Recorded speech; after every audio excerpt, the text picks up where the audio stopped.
My name is Dr. Omar Alaso. I'm a senior advisor on international humanitarian law and human rights to the SRCC and AMISOM. That's the head of mission for the African Union mission in Somalia. I advise on issues relating to compliance with international humanitarian law and human rights law to AMISOM leadership. All the civilian, the military, and the police component. Hello, everyone. My name is Colonel Wolfgang Köhler. I'm the Deputy Chief of Staff Operations within MINUSMA, Mali. I have been here for 4 months now, and I will be happy to answer your questions. Thank you very much indeed. I would like to start first. There has been 2 questions that were raised. One was in relation to existing mechanisms in AMISOM in relation to compliance with international humanitarian law, human rights law, and protection of civilians. How does the mission ensure compliance with applicable international obligations and protection of civilians? And then the second question was, what are the existing relationship with partners? I mean, how has AMISOM operations been advanced by its relationship with partners?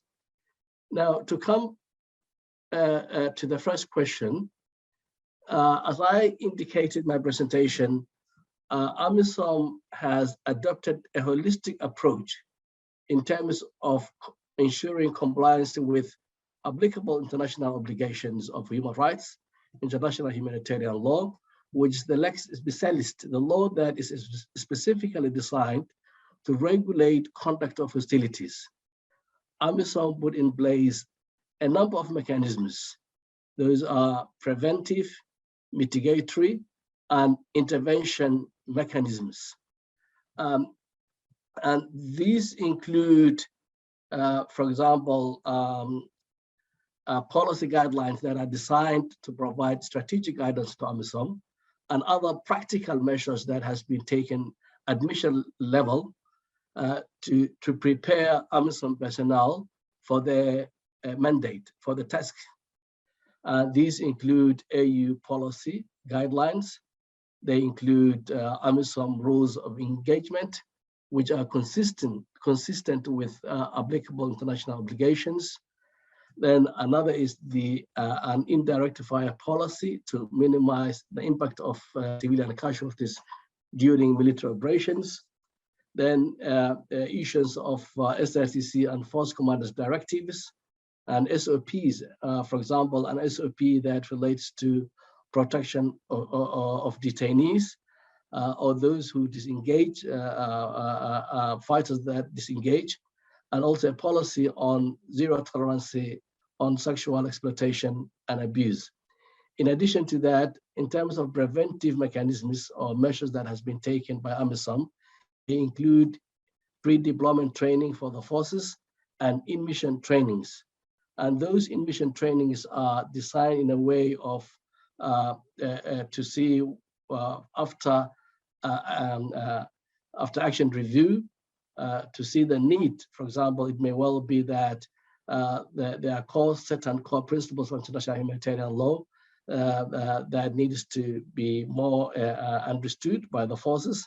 For example, the principle of distinction, because of the nature of the conflict in Somalia and the blurred lines between civilians and combatants. In addition to the pre-deployment, then we have the in-mission trainings. Then AMISOM has also expert advisory services on the laws of war and human rights law. There is a protection, human rights, and gender unit that provides such advisory services to the mission. Now, another mechanism that AMISOM has established is the CCTAG office. That is an office that collects civilian casualties. It tracks analysis the civilian casualties, and it's aimed at protecting civilian lives at the same time ensuring that civilian victims of the conflict are recognized and helped. In addition to that, AMISOM, together with the UN, have established the HRDDB working group. HRDDB is the human rights due diligence policy, which applies in situations where the UN provides support to non-UN security entities. So there is a working group that ensures the implementation of the policy in AMISOM. AMISOM also has put in place policies that are designed to investigate and take necessary disciplinary measures against individuals who do not comply with the norms. The POI regime, the Board of Inquiry regime, is set up to respond to specific allegations, and there has been a number of POI that has been established by the mission, and action were taken against the soldiers who do not comply with the norms. That are mechanisms that exist in AMISOM. In addition to that, there is also a victim remedial mechanisms.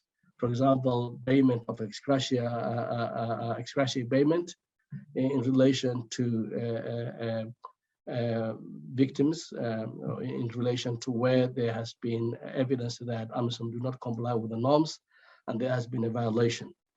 This is ex gratia payment. There has been cases where also compensation were paid. And then we have special support and special measures. For example, there have been examples where we have to set up an all-female board of inquiry, ensuring that members, because of the nature of the allegation, the mission deemed that it's important that that board of inquiry should be all female. And then bringing the court-martial to Somalia is another measure. Instead of victims having to travel to give evidence in other countries, there has been examples where AMISOM TCCs decided to set up a court-martial in Somalia. That is in relation to the first question. Now, the second question was, what were the mechanisms that exist? Relationship with partners. What measures are put in place to ensure collaboration by the various players in the mission to avoid wastage? As I presented in my, according to my presentation, as I said, there is a comprehensive approach to security known as CAS. CAS structure acts as the strategic mechanisms underpinning coordination among stakeholders in Somalia. It also underlines Somalia's ownership of activities in the country, and it has four main strands. As I mentioned earlier, the first strand was the strand 1, which relates to enabling AMISOM operational capabilities. Then you have strand 2, which is divided into A, B, and C. A, which is developing the Ministry of Defense and Somali National Security Forces. B, which relates to the Ministry of Internal Security, Police, NISA, Immigration, and Maritime. And then you have strand C, which relates to developing Ministry of Justice, Custodial Corps, and Justice Sector. Then you have strand 3 relating to stabilization, and strand 4 on prevention and countering violent extremism. At senior level, in terms of coordination, AMISOM and the UN, AMISOM has the Senior Leadership Coordination Committee, SLCF.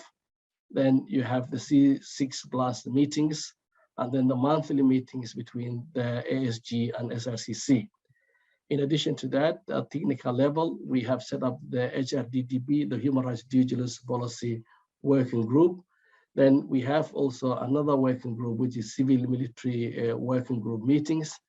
And AMISOM works closely in partnership with OJA through the civil military working group. The working group meets on a monthly basis, but also when there's a need. And all partners are presented to discuss how to coordinate operations that should, so they should not be wastage. Then in addition to that, we have the protection cluster meetings, and then the Children Association with Armed Conflict meetings. At mission level, there's a cluster working group arrangements. Within the mission, there are different clusters. As I gave example of the protection, human rights, and gender cluster, which includes representatives from the civilian component, the police component, and the military component. Those are the mechanisms that exist in terms of coordination to ensure that there should not be wastage. Thank you very much indeed. I'm happy to receive your questions and answer your questions. Thank you very much indeed for listening.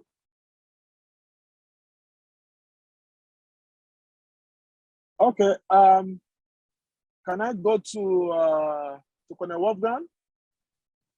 Colonel Wolfgang, if you can reflect with us again your perspectives with the use of technology in peacekeeping operations. Colonel Wolfgang. Yes, thank you very much, sir. Well, I'm not intending to give the whole statement again that was recorded already, just to point out the importance of technological advance in the field of force protection and security for the individual peacekeeper. This is more and more important. So when we look at my mission, MINUSMA, we see that it is the most dangerous mission that the United Nations are actually running, with an experience of IEDs, of indirect and direct fire every week at least, maybe every day, particularly to all our logistic convoys. So this is a thing that affects us very much. And in this field, we have had tremendous progress, both with the vehicles that our units use and with the equipment that's on the vehicles, with the equipment of the search and detect teams, of the counter IED teams, but also with all the kind of force protection we are doing for the camps, all the electronic surveillance measures that we have at hand now and that are getting more and more. That helps us a lot, in particular, to free up forces that are no more doing just guard duty on the tower as it was some 10 years ago. Much of this can be under surveillance electronically and monitored, so that we free up our forces for operations outside. And as my predecessor said already, for example, for operations in support of protection of civilians. So this is one field, and there are many more. I just want to recall drones or unmanned aerial vehicles that we use more and more also in our mission.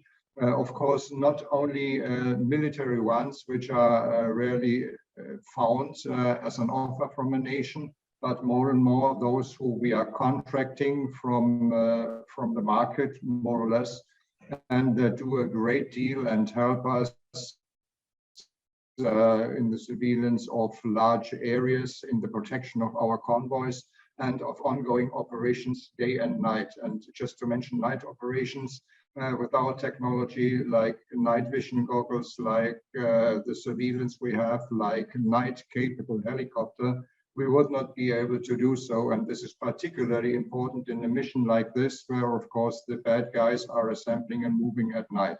So just to give a few examples, there are many more, and whatever you want to know, I can answer.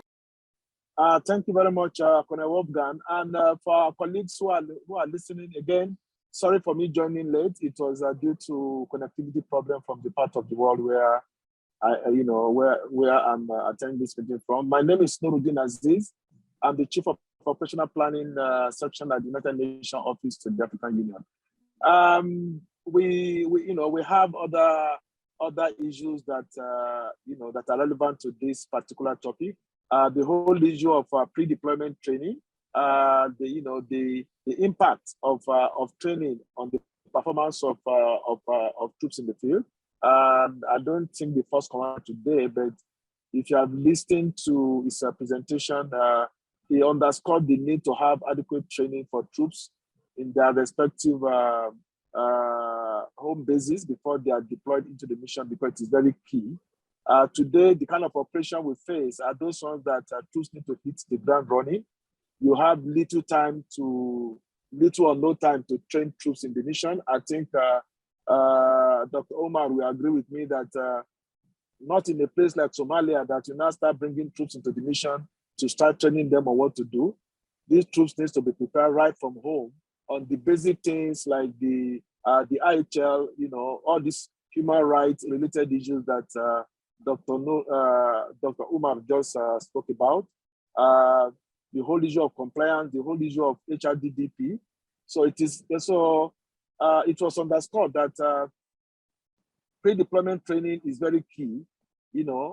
Training troops in the kind of environment they will deploy for them to have a sense of the kind of thing they are going into. And I think like Colonel Wolfgang also said, the importance of technology in today's war, it's very important. Like MINUSMA, MINUSMA is one of the most dangerous peacekeeping operations we have today in the UN, while AMISOM is the most dangerous for the AU.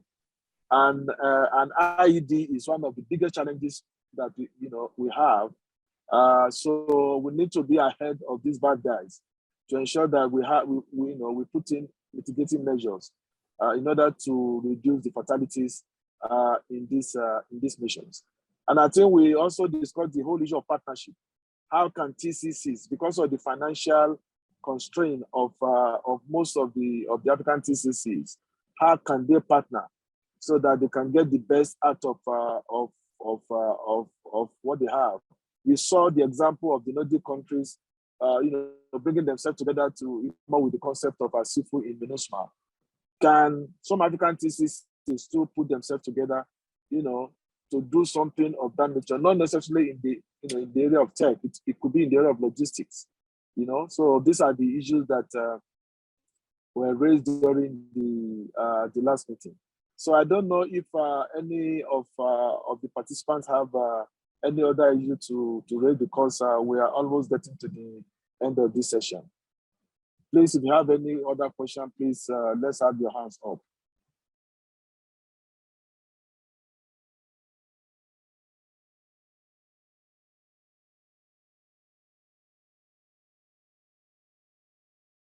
So Elliot, I think we don't have any more questions from anybody. Do you have anything from your end? Okay, thank you very much, colleagues. It's been a pleasure listening to you all, and I hope our colleagues that joined this panel discussion have gained one thing or the other. Thank you very much, and have a great day.